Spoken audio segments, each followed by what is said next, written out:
Yeah. Jeezy Entertainment Records.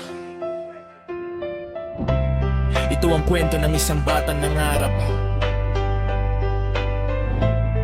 Ako nga pala si Jesse Manuel. Yeah. Simula nung una nagsimula sa papel, balpen ang sandata, pangarap ko'y totoo't rebel.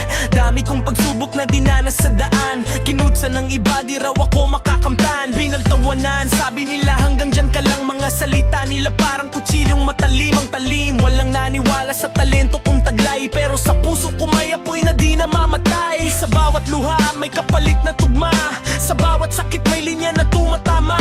Hanggang dito ko nahanap ang kapahingahan, sa pagsusulat ko nilabas ang nararamdaman. Hindi ako titigil kahit ilan pa ang hadlang. Mga pangarap ko'y hindi basta mawawala.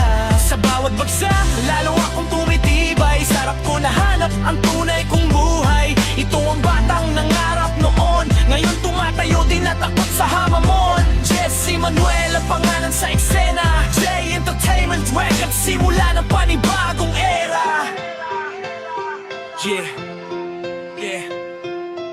Di man madali, pero di sumuko kahit walang tiwala. Sarili ko ang kakampi ko mga gabing mag-isa. Isip ko'y magulo, pero sa may katpapel, doon ako buo. Bawat linya ko'y kwento ng pakikibaka. Hindi perpekto pero totoo ang adhika. Hindi para sumikat kundi para marinig boses ng batang minsang hindi pinansin. Ngayon heto na, hawak ko ang direksyon. Mayari ng pangarap, may sariling misyon. Ako nga pala si Jesse Manuel, JE Entertainment, dito nagsisimula ang rebel.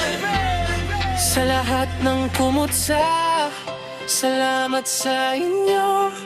Kayo ang dahilan kung bakit lalo akong tumatayo.